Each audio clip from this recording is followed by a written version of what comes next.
Hey, what's up everyone? I hope you're all having a wonderful day or night, but for now, let's get into the video. This is a great question. I think a lot of guys get really caught up in the money and physical appearance, and that's a factor. True.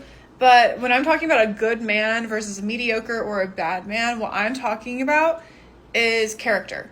So, is he honest? Is he considerate? Is he patient? Or is he misogynistic? Is he easily upset? Is he narcissistic? It's these qualities that women are complaining about not seeing. These guys who aren't very thoughtful. They don't remember their birthday, they don't remember anniversaries, or they even go so far as to cheat or, talk shit about people that are important to women. So it's the quality of the character that women are feeling really upset about, because even if you find a really good looking dude who makes a lot of money, he's probably a dirtbag at this point. Like, that's kind of what the general assumption is. So it's that. Basically, it doesn't even matter who stands in front of you at this point because he's probably a dirtbag. And way to make the poor guy even more confused than he was before you responded to his question. He said this genuine question: as an autistic guy, what's above bare minimum? I keep seeing he must make a certain amount or look a certain way. But no worries. Who even cares about answering his question? He must be a dirtbag at this point anyway. You know you with a strong woman when she leaves you. What she does after, she's not sitting there begging. Baby, she went to Harvard Law School. You call her, she doesn't answer. She's not dodging your calls, bitch. She didn't get them. She's in space. She became an astronaut last night. You're thinking, but it's only been 48 hours. She moves quick when she's hurt. She was standing on business this whole time. Look at you. You call her phone, she don't answer anymore. She got people for that now. She president. What calls she's not answering? She's not getting any because she's in space. And yeah, so is your head. What do you mean she's hurting? She's a strong woman. Strong women don't hurt. Strong women become astronauts in 48 hours. I'm surprised it even took them that long. I will never defend men, but some women next door are for 1 hour talking about how they cheat or how they cheated. Has a girlfriend and she's hooking up with him. Everybody pointing fingers at each other, and it's the type of conversation I hear. Okay. Yeah, well, what are you gonna do? They're the astronaut types. No, the strong women. Same. I feel like my Gypsy Curse is meeting the right person at the wrong time. Just seems to happen to me all of the time. My last serious relationship was like 4 years ago, and I love the bones of that boy. He absolutely broke my heart. And I feel like I never really got the closure I needed with it. And so my heart never really fully repaired from that last relationship. And ever since then, I've kind of had my barriers up. Not really met anyone since, nothing serious. I haven't been in love since him. I'm a bit nervous that I'm never ever gonna love anyone again. Like, I'm scared of dying alone. I don't want to download any dating apps. I already deleted them. So if you see any profiles on there of me, they're not me, they're fake. Because I just feel like my man is not on the dating app. My man's outside. Probably being a loner. I want that loner man outside because that's me. I just love. I loved seeing love. The festival at the weekend, and I would just see couples raving together. I was like, I want that. But then sometimes I don't. Sometimes I am like, I don't want anyone. I don't know. Maybe I'll just message my ex. As you should. Moving from an X, which stands for examples of what never to do again, to what will most likely turn into another 4 years of you crying. And rinse and repeat until you get your closure. And if that never happens, go ahead and blame all men, because all men are trash. Okay, where would it be suitable to move to where I can just wear this every day?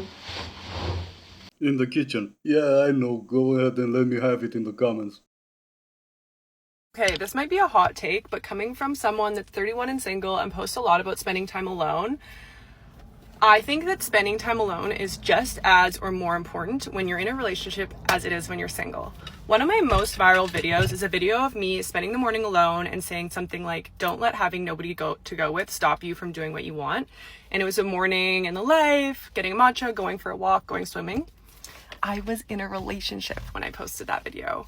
So let this just be a reminder that dating yourself, spending time by yourself, that's always important no matter what stage of life you're in. And it's actually, like, I think more important to not like lose yourself to a relationship. No, just lose the relationship in the process. I was in a relationship when I posted that video about how am I gonna lose that relationship, and hey, what do you know, I'm single now. Yes, spending time alone and spending time with just your friends in a relationship is important, but being selfish and only considering you in that relationship is, well, I don't need to tell you what happens. Moral of the story, prioritizing yourself instead of the relationship you're in will get you to where this lady is at. I saw this video on TikTok where a guy said that girls, they yak too much and they complain too much to their boyfriends about everything in life. And he was like, well, you know what? We are not your therapist, so leave us alone. And I'm just thinking like, I think you are the one needing therapy and not us. Look at who am I? Who am I? How am I supposed to know that if you don't know that? But what I do know is that until you find the answer to that question, you're not the one to tell other people to go to therapy. But as always, when it comes to the type that is pushing men to go to therapy, it always seems to be, well, like we've seen yesterday, the type that goes to therapy to complain about their coffees. So, no, I don't think I'm going to be doing that, but not because I don't think therapy is important, but I just like my coffee. From now on, me and you both are being really selective with who we let into our energetic field and who we share our energy with. Like, people need to earn the right to our value, our castle. You are the magnet. I recently learned that dating yourself is the key to attracting men. When you're like doing less, the world comes to you, and like you exhibit this energy of like, I like you, or I love you, or like I appreciate you, but I don't need you to function. You're the catch. We are never going to be dependent on someone else again. Manifested. And we are never changing ourselves or our identity for anyone else.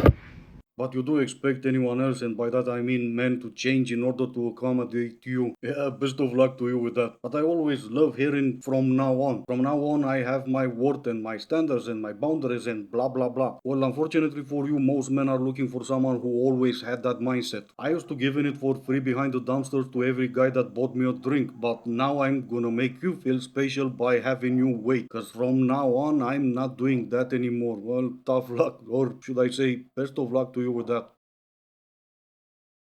Okay, boys, is it true that a guy starts treating a girl the way that he wants to be treated first and then starts treating her the way that she's been treating him? A guy is gonna treat you in three different ways: as a hookup, as a situationship, or as a wife. And unfortunately for you, cause that's up to you, you decide in which category you're gonna place yourself.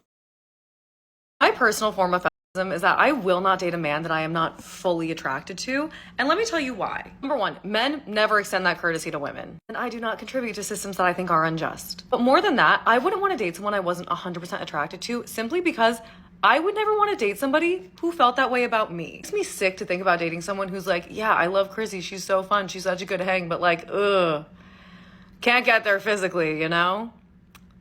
Bro, leave me. Go find your wife. And also, if you're going for the man that you're not as attracted to because you think he's going to treat you better, nope, wrong. I dare you to ask your most chopped guy friend to show you a picture of, honestly, any girl he's ever hooked up with, and you will be staring back at a Victoria's Secret angel. Girls are unreal hot now, so you are not doing him any favors, okay? You are strengthening his resume while he is tanking yours. Run. Where? Run where? Where exactly are you gonna run? Because apparently all men these days are chopped, whatever the hell that means, and all women are Victoria's Secret angels. So you're gonna run where? To another chopped guy? Why is he gonna look at you twice, or why should he when there's another angel standing just by your side? And how even is that a form of feminism? How is it that I know better the definition of something that you claim you're a part of? This is amazing. I've never seen this many women in a park and still be able to hear the birds. Hey! Oh, that didn't last too long, huh? Right then, this is gonna be it for today. As always, I do hope you enjoyed it. If you didn't, I still appreciate you for making it this far. Thank you all so much for watching. Stay safe, and I will see you in the next one.